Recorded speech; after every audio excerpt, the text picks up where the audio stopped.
अच्छा, कभी सोचा है कि भारत के संविधान में जो मौलिक अधिकार दिए गए हैं, उन्हें याद रखना इतना मुश्किल क्यों लगता है? चाहे स्कूल कॉलेज के एग्जाम हो या बस एक जागरूक नागरिक बनने की बात हो, ये सारे आर्टिकल्स अक्सर हमें कंफ्यूज कर देते हैं। तो आज इसी मुश्किल को हम लोग मिलकर हमेशा के लिए आसान बनाने वाले हैं। हाँ, ये एक बहुत आम परेशानी है, लेकिन घबराने की कोई ज़रूरत नहीं है, क्योंकि आज हम कुछ ऐसी सिंपल और मज़ेदार ट्रिक सीखने जा रहे हैं जो इन मुश्किल से लगने वाले अनुच्छेदों को हमेशा हमेशा के लिए दिमाग में बिठा देंगी। तो बिल्कुल तैयार हो जाइए, क्योंकि हम कुछ मजेदार कहानियों और ट्रिक्स के जरिए इन उबाऊ लगने वाले कानूनी आर्टिकल्स को एकदम दिलचस्प और यादगार बनाने वाले हैं। समझिए कि ये कोई क्लास नहीं है, बल्कि हम सब मिलकर एक सीक्रेट कोड को क्रैक करने जा रहे हैं। तो चलिए शुरू करते हैं। देखिए, एक एक करके अनुच्छेदों में खो जाएं उससे पहले जरूरी है कि हम एक बड़ी तस्वीर देखें। मतलब अधिकारों की जो 6 मुख्य कैटेगरीज हैं, उनके लिए एक ढांचा, एक तरह का मेंटल मैप तैयार कर लें। जरा सोचिए कि 2 दोस्त हैं, बहुत जिज्ञासु, जिनका नाम है ई और एफ। वो कुछ नया सीखना चाहते हैं और तय करते हैं कि शिक्षा पर शोध किया जाए। बस यही एक छोटी सी लाइन हमारा सारा काम आसान कर देगी। देखिए कैसे। ई से बना इक्वालिटी यानी समानता का अधिकार, एफ से बना फ्रीडम यानी स्वतंत्रता का अधिकार। अब आते हैं शोध पर। इस शब्द को 2 हिस्सों में तोड़ते हैं। शो से बना शोषण के विरुद्ध अधिकार और ध से बना धार्मिक स्वतंत्रता का अधिकार।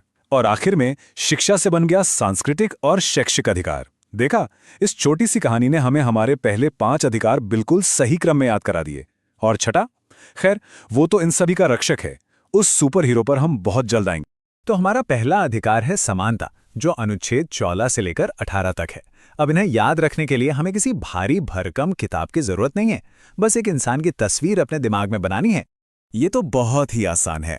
देखिए, आर्टिकल 14 है सिर, यानी कानून के सामने सब बराबर हैं। आर्टिकल 15 है हमारी आंखें, जो धर्म, जाति या लिंग के आधार पर कोई भेदभाव नहीं करती। आर्टिकल 16 है हाथ, जो सबको काम और रोजगार के बराबर मौके देते हैं। आर्टिकल 17 है पैर, जो अस्पृश्यता यानी छुआछूत को खत्म करते हैं। और आर्टिकल 18 है वो टाइटल या उपाधि जो किसी नाम के नीचे लगती है। और हमारा संविधान ऐसी किसी भी भेदभाव वाली उपाधि को खत्म करता है। और ये देखिए, ये तालिका इस पूरे कॉन्सेप्ट को और भी पक्का कर देती है।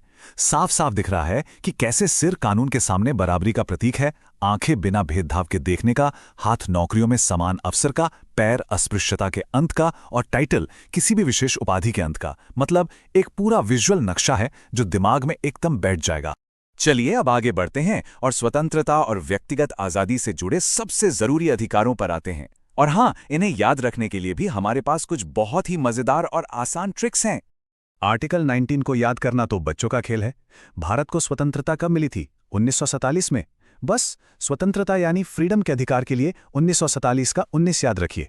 आर्टिकल 19 का मतलब है बोलने की, घूमने फिरने की, कहीं भी बसने की आज़ादी।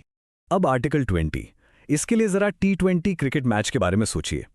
अच्छा, अगर कोई बल्लेबाज एक बार आउट हो जाए तो क्या उसे उसी पारी में दोबारा खेलने का मौका मिलता है? नहीं मिलता ना। ठीक इसी तरह आर्टिकल 20 कहता है कि किसी भी व्यक्ति को एक ही अपराध के लिए 2 बार सजा नहीं दी जा सकती। है ना आसान?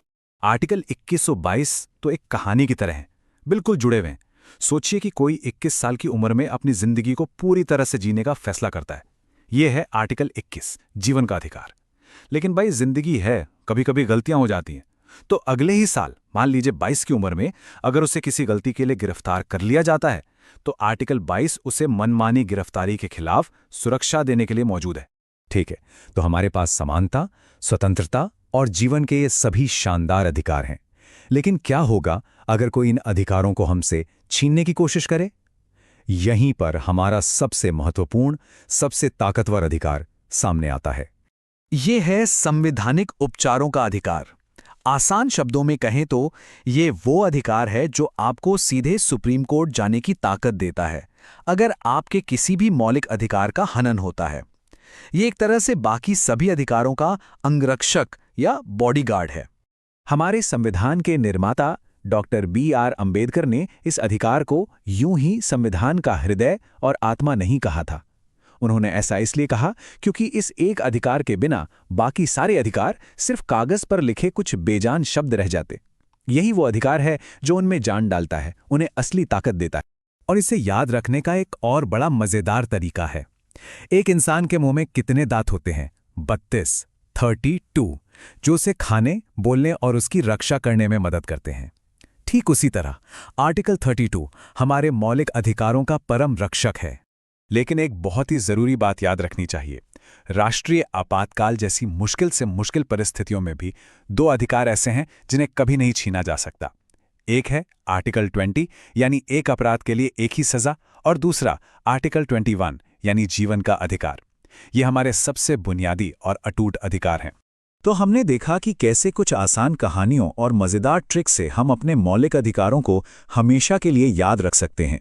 लेकिन आखिर में ये सवाल सबसे ज़्यादा ज़रूरी है, उन अधिकारों की क्या ताकत है जिनकी आप रक्षा ही नहीं कर सकते। यही वजह है कि अनुच्छेद 32 इतना ज़्यादा महत्वपूर्ण है और ये हमें अपनी आज़ादी के असली मतलब पर सोचने के लिए मजबूर करता है।